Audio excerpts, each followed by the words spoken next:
Hola amigos, ¿qué tal? Stuart here from Spain Speaks with a Spain news update, and it seems Spain has found a new investor that could help ease the country's financial and energy woes, but more about that in just a moment. Firstly, a big thanks to all of the people that left comments on the last video.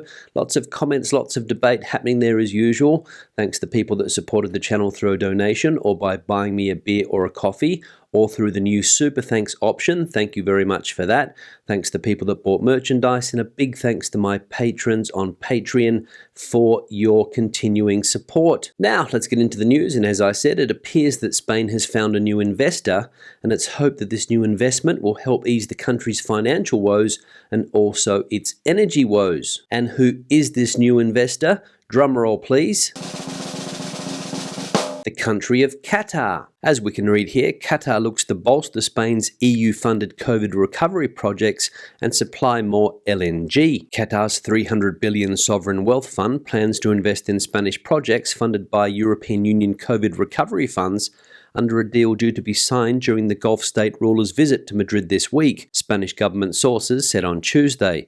The bilateral deal represents the first major agreement between a European nation and a non-EU country aimed at leveraging the reach of the EU's Next Generation programme, from which Spain will receive 70 billion euros or $73.33 billion. It is expected to be signed on Wednesday between the Qatar Investment Authority and Spain's investment agency Cofidis during Emir Sheikh Tamim bin Hamad Al Thani's visit to the Spanish capital. So there we go, Spain looking to secure those Qatari dollars and also Qatari gas. Now, as we just saw, the Emir of Qatar is visiting Madrid today, and let's just say that the Spanish government is bending over backwards to make him feel welcome. And as we can read here, Sanchez to give Qatar's Emir unprecedented welcome to bid for his gas and investments. An unprecedented reception. The government, the king and the main state institutions are sparing no expense in entertaining the Emir of Qatar, Tamim bin Hamad Al Thani, who is making a 2-day state visit that ends today.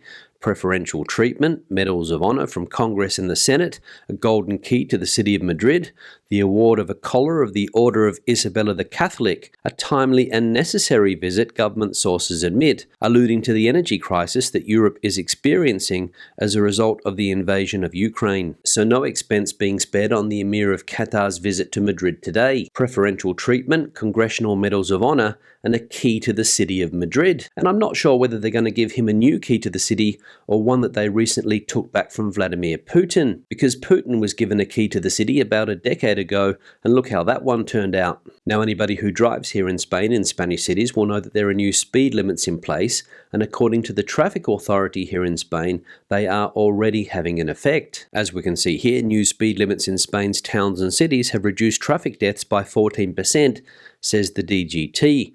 The 30 km per hour speed limit on single-lane urban roads in Spain reduced the number of deaths between May and December last year by 14%, says the Directorate General for Traffic, whose figures show that there were 38 fewer deaths than in the same period in 2019.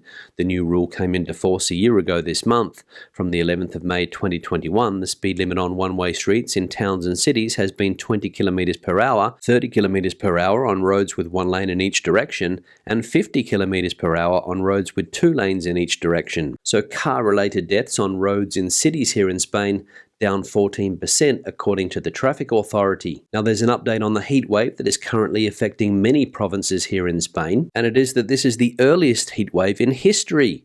Pakistan, India, California, Spain. Far from being safe, the country confirms that it is particularly vulnerable to the extreme heat waves that are sweeping the planet these months. A major warm spell begins on Wednesday. Heatwave? It is possible, says the AEMET, although we have to wait for the data. It would be the first time in May, says the agency. What is expected is that at least between then and Saturday, temperatures will not stop rising, and a lot. On Friday, they could go between 10 and 15 degrees Celsius above normal in most of mainland Spain, says AEMET meteorologist Ruben del Campo. So if you're in Spain and you've got a pool, you better get it ready for the weekend, because the hot hot weather she's a-comin'. And if you're in Spain on holidays, probably a good idea to invest in a cap or a hat. Now, just when we thought that we had overcome the recent health crisis, another strange disease has been found in Madrid, and it's called monkeypox. And as we can see here, the health ministry sends out warning after detecting 8 patients in Madrid suspected of having the disease known as monkeypox. The Ministry of Health and the autonomous communities have launched a health alert after detecting 8 suspected cases of monkeypox in Madrid, according to documents to which El País has had access and which have been confirmed by health sources. The cases are pending confirmation by genetic tests carried out at the National Microbiology Centre. The alert, issued on Tuesday afternoon, comes after Portugal confirmed 3 cases by PCR testing on the same day, has 2 more cases pending confirmation, and a further 15 under investigation. And just 2 days after, the UK Health Security Agency reported an outbreak in the UK that has affected 7 people. So another viral disease, monkeypox, being detected in Madrid.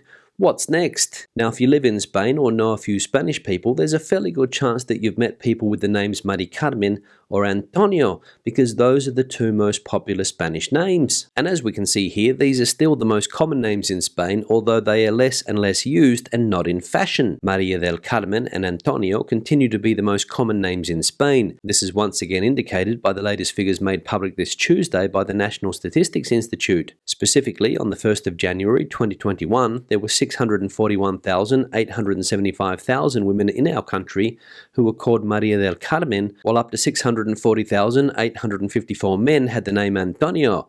However, these traditional names are becoming less and less used and less fashionable, with Lucia and Hugo being the current favourites among Spaniards. So there we go, the 2 most popular names in Spain, Maria del Carmen and Antonio. And if you don't believe it, just go to any crowded place and shout those 2 names out, and you'd be amazed at how many people turn around. Now let's have a look at some of the comments from previous videos. One here from Damien. Hi Stu, really enjoy your content and watch most days. My girlfriend and I are collecting the keys to our new house in Canillas de Albaida, Malaga, this coming Friday. We are travelling from the UK as non-residents and have packed a few bits of technology in to take with us. A couple of smart speakers, a Fire TV stick and some cables.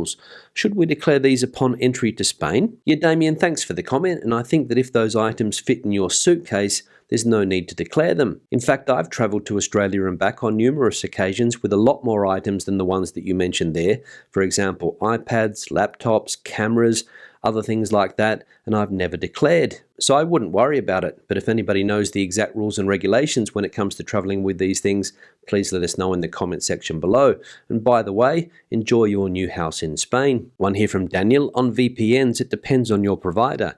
Some providers constantly change IP addresses to stay ahead of the streaming services.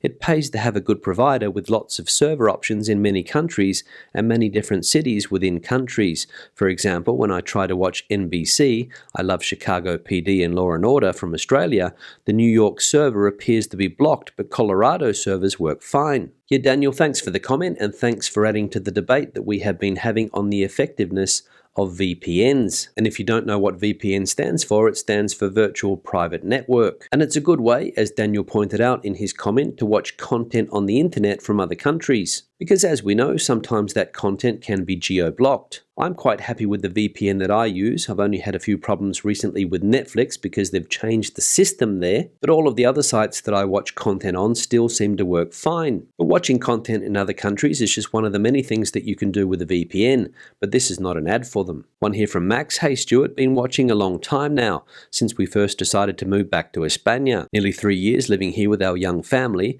bought and reformed our first house in Estepona, and we're pretty happy, other than the current driving madness, as I'm a petrol head, not ideal. 21 years driving in Spain, and now, let's see. Very silly. Hope you and your family are well and happy. Just made a little donation, so have a few beers on me. Yeah, Max, thanks for the comment and thanks for the donation, and don't worry, I will have a couple of beers on you. Good to see that you are enjoying your time here in Spain with the family down there in Estepona, which is a fantastic part of the country, I believe. And sorry to see that you're having problems driving now because of all of the drama with British driver's licenses. And let's hope the 2 governments can sit down and get this sorted out quickly. Now, I imagine it must be especially hard for petrol heads, or rev heads as we call them in Australia, as you said you are. One here from Erica. This case of the NEEs, youngsters who stop studying and don't work, live with their parents and seem to refuse to work. Too tiring. That might be a reason for the gap between what companies need and a workforce who is unemployed. Yerika, thanks for the comment. And the problem of the ni-nis here in Spain, as you mentioned in your comment, young people that neither work nor study, has been a serious problem for the last decade or so. And there's no doubt that this is one of the many reasons that Spanish companies have trouble finding workers. But it's a problem that appears to be just too difficult for most governments here in Spain to fix. One here from Julia. Hello, Stuart. My niece lives in Australia and became an Australian citizen after having left South Africa 12 years ago. As my father was from Italy, my niece is entitled to an EU passport, for which she started the process a while ago and is close to having her EU passport and will have dual citizenship, EU and Australia. I was not sure I understood why you were not able to obtain your EU passport.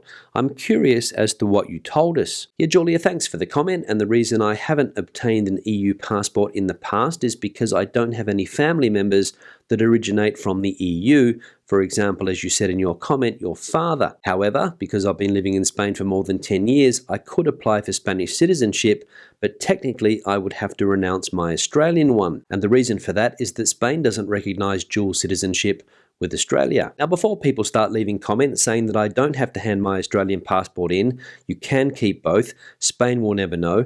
Australia will never know. The fact of the matter is that it just seems like too much of a hassle. I live here comfortably as a resident, have done so for the last 20 years, and can't see the point of becoming Spanish. And if I did become Spanish, I would have to change my name to Estuardo, and that's not going to happen. And finally, one from Hemsing. Where do you get your thumbnails from? I really like them. Yeah, Hemsing, thanks for the comment and glad you like the thumbnails. I try to get a different picture from different parts of the country for every thumbnail that I put up, and considering the fact that I post around 5 or 6 videos a week, it's not easy. But I use a website that gives me access to stock photos, and there's plenty of images from Spain. And as the days go by, there seems to be more and more photos available. On that note, I'll wrap the video up. Questions and comments, please leave them in the section below. Debate the video out as you normally do. Give it a thumbs up if you liked it, thumbs down if you didn't. I'll see you in the next one. Hasta luego.